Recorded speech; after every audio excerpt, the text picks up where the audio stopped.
ఉన్న బంగారాన్ని విడిపించి ఆ రోజు ఆన్లైన్ రేటుకే మేము కొంటాం. Sharma gold company. నమస్కారం, వెల్కమ్ టు సుమన్ టీవీ. నేను గీతాంజలి. ప్రస్తుతం మనతో పాటు ప్రముఖ జ్యోతిష్యులు బ్రహ్మశ్రీ నందిభట్ల శ్రీహరి శర్మ గురువు గారు ఉన్నారు. వారితో మాట్లాడదాం. గురుగారు నమస్కారం అండి. వాగర్థావివ సంపృక్తౌ వాగర్థ ప్రతిపత్తయే జగతః పితరౌ వందే పార్వతీ పరమేశ్వరౌ. సదాశివసమారంభాం శంకరాచార్య మధ్యమాం అస్మదాచార్య పర్యంతం వందే గురు పరంపరాం. ఆదిత్యాయ చ సోమాయ మంగళాయ బుధాయ చ గురుశుక్ర శనిభ్యశ్చ రాహవే కేతవే నమః. శృంగేరి జగద్గురు పీఠాధిపతులకి, కంచి పీఠాధిపతులకి నమస్కారములు తెలియచేసుకుంటూ కార్యక్రమాన్ని ప్రారంభిద్దాం. గురుగారు, కార్తీక మాసం దాదాపుగా సగం పూర్తయిపోయినట్లే.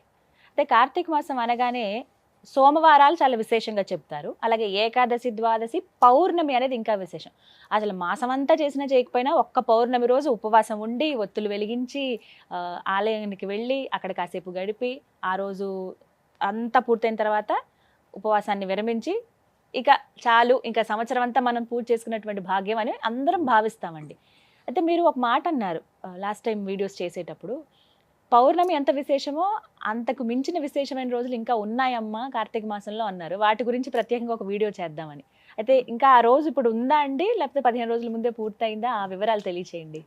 ముందుగా వీక్షించేటువంటి సుమన్ టీవీ ప్రేక్షకులకి గమనిక, ఈ కార్తీక పౌర్ణమి సందర్భంగా ఊర వాడవాడల అందరూ కూడా భక్తి ప్రపత్తులతో దీపారాధన, ఈ యొక్క ఈశ్వరుని ఆరాధన అనేటువంటిది చేస్తూ వచ్చారమ్మా. అవును. కానీ పంచాంగములు తిరిగేస్తూ ఉంటుంటే ఈ కార్తీక సోమవారాల మీద దృష్టి పెట్టినప్పుడు ఒక అద్భుతమైనటువంటి విషయం కనబడిందమ్మా. అంటే ఈ క్రోధినామ సంవత్సరం ఈ కార్తీక మాసానికి మాత్రమే పరిమితమైనటువంటి రోజుగా చెప్పవచ్చని నా పరిశీలనలో. ఎందుకనంటే శివ పరివారానికి సంబంధించినటువంటి అందరికీ సంబంధించి కలిసి వచ్చే రోజు ఒక రోజు. అంటే ఈశ్వరుడు, అమ్మవారు, వినాయకుడు, కుమారస్వామి, వీళ్ళందరికీ కూడా ఈ శివ పరివారమే కదమ్మా. ఈ నలుగురే శివ పరివారం. ఈ శివ పరివారానికి సంబంధించి అన్నిందరికీ కలిసి వచ్చిన దేవతారాధన కలిసి వచ్చిన ఏకైక రోజు ఇప్పుడు రాబోతుంది 18వ తారీఖు, 3వ కార్తీక సోమవారం.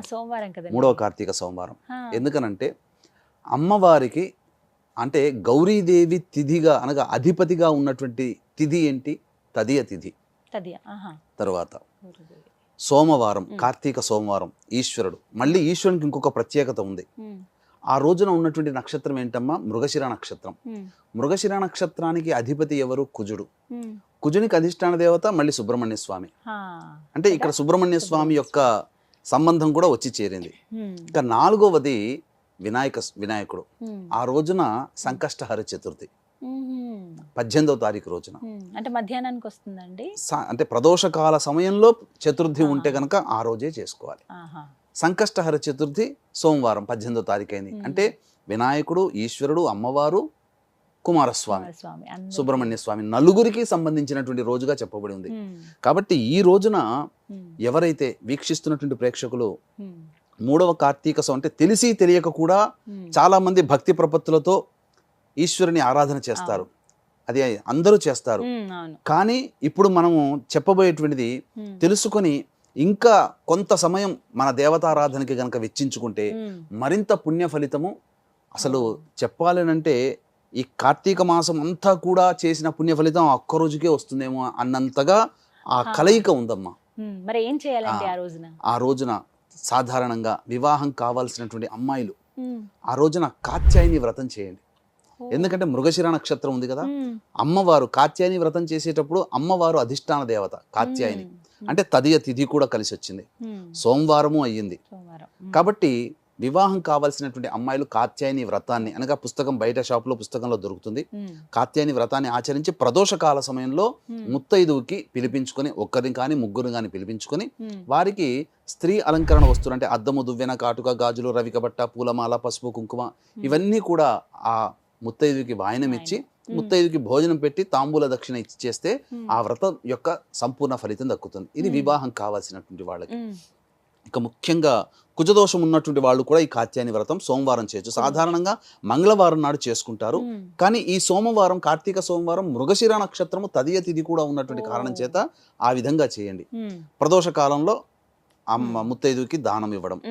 ఇక ఆ రోజున కార్తీక సోమవారం కదా, సోమవారం అండి. బ్రహ్మ ముహూర్తమున లేచి చక్కగా ఈశ్వరుని చిత్రపటం, అంటే చిత్రపటం ఎలా ఉండాలంటే శివ పరివారం ఉండాలి, స్వామి ఉండాలి, అమ్మవారు ఉండాలి, పక్కన ఒక వినాయకుడు, ఇంకొక పక్కన కుమారస్వామి, వీళ్ళందరూ వాహనములతో సహా చిత్రపటం ఉన్నప్పుడు ఆ చిత్రపటానికి గన్నేరు పూలతో కానీ మల్లె పూలతో కానీ ఇలా ఏదైనా కానీ పుష్పించే పూలమాల వేసి చక్కగా శివ సహస్రనామము, గౌరీ సహస్రనామ పారాయణం చేయాలి.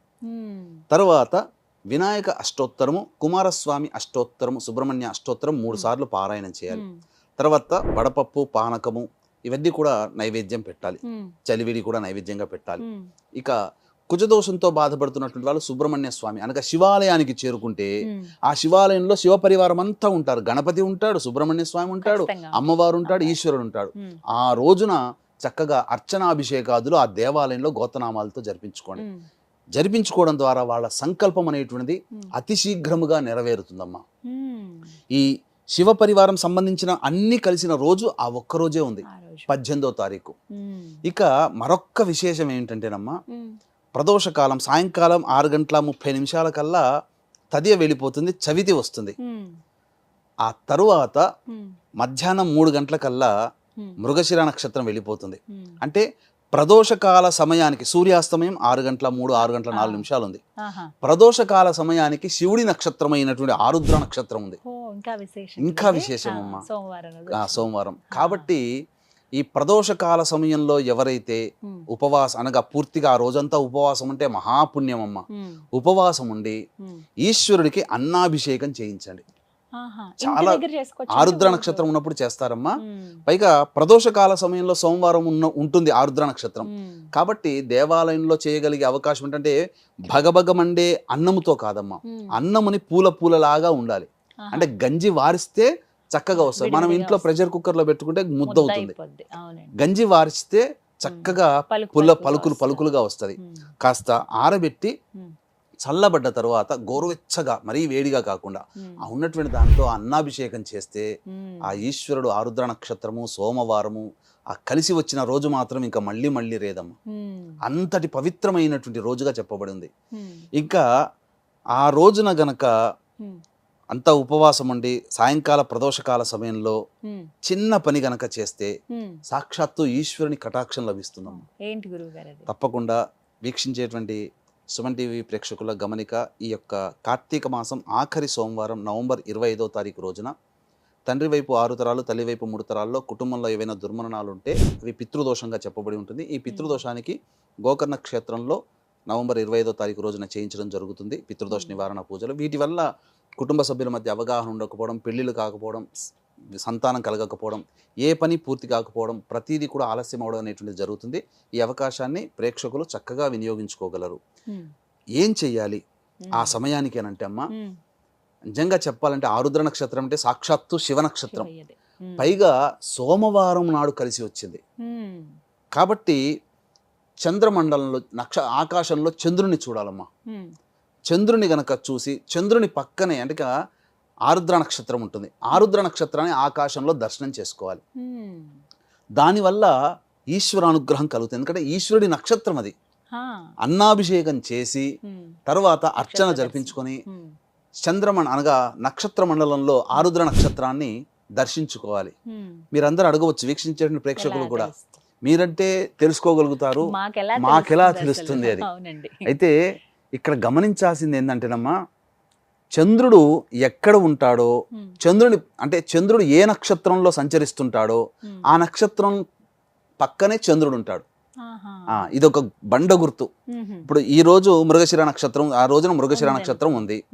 సాయంకాలం ప్రదోషకాలానికి మధ్యాహ్నం 3 గంటలకే ఆరుద్ర నక్షత్రం వస్తుంది.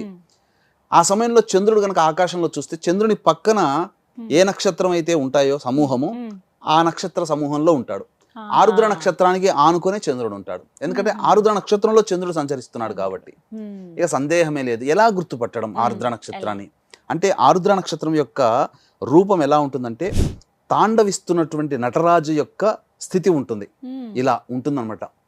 కాబట్టి మీకు ఆకాశంలో చూస్తే ఎక్కడైనా కానీ ఒక 3 చుక్కలు, 1, 2, 3 ఒక్కొక్క చుక్కకి మధ్య సమాంతరమైన డిస్టెన్స్ Gap ఉంటుంది. ఆ ఉంటుంది, 3 అవును. చుక్కలు ఒకే రేఖ మీద ఉంటుంటాయో అదే ఆరుద్ర నక్షత్రం. అంటే ఆరుద్ర నక్షత్రం చాలా నక్షత్రాల సమూహం. గుర్తుపట్టడం కోసం ఒక 3 నక్షత్రాలు ఒకే గీతలాగా వరుసగా ఉంటాయి చంద్రుడి ఇలా. పక్కగా. చంద్రుడి పక్కన అది ఆరుద్ర నక్షత్రం. ఒక్కసారి నమస్కారం చేసుకోండి. ఈ శివ దర్శన ప్రభావం వల్ల అన్నాభిషేకం చేసుకోవడం వల్ల, లేదా మామూలుగా నేను అభిషేకం చేసుకోవచ్చు. ప్రదోషకాల సమయంలో ఆరుద్ర నక్షత్రం ఉన్నప్పుడు వివాహం కావాల్సినటువంటి అబ్బాయిలు అమ్మాయిలు పటిక బెల్లం పొడిని నీటిలో వేసి ఆ నీటితో ఈశ్వరుడికి అభిషేకం. ఉద్యోగం కావాల్సినటువంటి ఎవరైనా కానీ, ఉద్యోగంలో అభివృద్ధి కావాలనుకునే వాళ్ళు, బదిలీ కావాలనుకునే వాళ్ళు ఎవరైనా చెరుకు రసంతో ఈశ్వరుడికి అభిషేకం. ఆరోగ్యం కావాల్సినటువంటి వాళ్ళు నెయ్యితో అభిషేకం చేసుకోవాలి.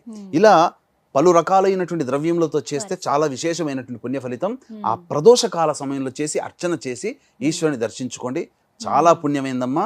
మళ్ళీ ఒకసారి చెప్తున్నానండి, కార్తీక 3వ సోమవారం అయింది, తదియ తిథి అయింది, మృగశిర నక్షత్రం ఉంది, సంకష్టహర చతుర్థి, కుజునికి సంబంధించిన నక్షత్రం, సుబ్రహ్మణ్య స్వామి నక్షత్రం, పైగా ఆరుద్ర నక్షత్రం. ఈ 5 రకాలైనటువంటి యోగాలు కలిసినటువంటి శుభ సమయం అది. పైగా సాధ్య యోగం కూడా ఉందమ్మా, వణిజాకరణం ఉంది. ఇవన్నీ కూడా సంపూర్ణంగా యోగాన్ని ఇచ్చేటువంటిదమ్మా. కాబట్టి వీక్షించేటువంటి ప్రేక్షకులు ఏమాత్రం కూడా అలసత్వం చేయకుండా మీ భక్తి ప్రపత్తులతో ఆ యొక్క సంబంధించినటువంటి దేవతారాధన చక్కగా చేసుకోండి. మళ్ళీ చెప్తున్నాను, కార్తీక పౌర్ణమికి ఎంతటి విశిష్టత ఉంటుందో అంతకన్నా పరమ విశిష్టత ఈ 3వ కార్తీక సోమవారం రోజున ఈ యొక్క సంవత్సరంలోనే మనకు వస్తుంది. కాబట్టి అభిషేకం చేసుకునే వీలు లేని వాళ్ళు కనీసము 720 ఒత్తులతో దీపారాధన దేవాలయంలో చేయండి. ఆ ఆరుద్ర నక్షత్రం ఉన్న సమయంలో, అనగా 6:04 నుంచి 7 గంటల లోపల ఈ యొక్క దీపారాధన చేయొచ్చు. దానములు చేసిన ఈశ్వర సమూహం ఉన్నటువంటి రోజమ్మది. దీపదానం చేయండి, ఉసిరికా దానం చేయండి, సాలగ్రామ దానం చేయండి. ఇలా మీకు మార్కండేయ పురాణం ఆ రోజు చేయండి. పౌండరీక యాగం చేసినటువంటి పుణ్య ఫలితం కలుగుతుంది. ఇలా ఏ దానము చేసినా 6:04 నుంచి 7 గంటల మధ్యలో దాన కార్యక్రమాలు, దీపములు ప్రజ్వలించడము, అభిషేకములు, అర్చనలు, ఇలా మీకు శక్తి కొలది ఏది తోస్తే, మీ భక్తికి ఏది మీ మనసు అంగీకరిస్తే ఆ పని చేయండి. తప్పకుండా మీకు ఈశ్వరానుగ్రహం కలుగుతుంది. అది మీరు అనుభవించి తీరుతారు. ఆ శివానుగ్రహం కలిగిందంటే 1,00,00,000 వంతులో 10 కోట్ల వంతు మనకు లభించిన, మనం తరతరాలు కూడా ఆనందంగా శివానుగ్రహంతో జీవిస్తామని చెప్పడంలో ఏమాత్రం సందేహం లేదమ్మా. చాలా విశేషవంతమైన రోజు అని చెప్తున్నాను కదండి. తప్పకుండా, అంటే ఒక సెంటిమెంట్ ఉంటుంది చాలా మందికి, కార్తీక మాసం అంతా చేయలేకపోయినా పౌర్ణమి లేకుంటే 3వ సోమవారం చేద్దామని. అలా చేద్దాం అనుకున్న వాళ్ళకి ఇంకా ఇంకా మీరు ఇంకా చాలా మంచి మాట అన్నారు, నాకు తట్టలేదు. ఈ పౌర్ణమి రోజున, ఎందుకంటేనమ్మా పౌర్ణమి రోజున ఊరు వాడవాడాలు అందరూ చేస్తారు, కానీ చేయలేని వాళ్ళు కూడా చాలా మంది ఉంటారు. ఆ రోజు ట్రైన్ లో ఉండేవాళ్ళు, ఆడవాళ్ళు మగవాళ్ళు వేల మంది, ఫ్లైట్ లో ఉండేవాళ్ళు, బస్సులో ప్రయాణం చేసేవాళ్ళు, సొంత వెహికల్స్ లో ప్రయాణం చేసేవాళ్ళు కార్తీక పౌర్ణమి రోజున చేయలేరుగా. అయ్యో ఆటంకాలు వచ్చిన వాళ్ళు, ఆడవాళ్ళకి ఋతుక్రమం ఆటంకాలు వచ్చి, లేదా ఎవరైనా మరణించి వచ్చి మహిళ సందర్భంలో ఉండి ఆ రోజు చేయలేని వాళ్ళందరికీ కూడా ఈ 3వ కార్తీక సోమవారం నాడు గనక చేస్తే అద్భుతమైన ఫలితం అమ్మా. ఎందుకనంటే శివ పరివారము, శివ సమూహము, శివ కుటుంబము అంతా ఒక్క రోజున చేరినటువంటి రోజమ్మది. మళ్ళీ 4వ సోమవారం లేదు. ఇప్పుడు మాటలు అన్నారు మహిళని, కొంతమందికి సంవత్సరం మహిళ ఉంటుంది కదండి, అలాంటి వాళ్ళు చేసుకోవచ్చు. పితృదేవతల్ని ఉద్దేశించి దీపారాధన చేయొచ్చు, పితృదేవతల్ని ఉద్దేశించి దానాది కార్యక్రమాలు చేయొచ్చు, తప్పులేదు. ఆ విధంగా అది మొత్తానికి విశేషవంతమైన, చాలా చక్కగా చెప్పారు గురుగారు. ఈ విషయం అయితే తెలియదు మాకు ఇప్పటి వరకు. మామూలుగా 3వ సోమవారం చేసుకుందాం అనుకున్నాం, కానీ ఇంత విశేషం కాబట్టి ఖచ్చితంగా అందరూ ఆచరిస్తారు ఆ రోజున ఉపవాసం చేయటం కానీ, అభిషేకాలు చేసుకోవటం, ఆరుద్ర నక్షత్ర దర్శనం అనేది. నమస్కారం గురుగారు. సర్వం శ్రీ ఉమామహేశ్వర పరబ్రహ్మార్పణమస్తు.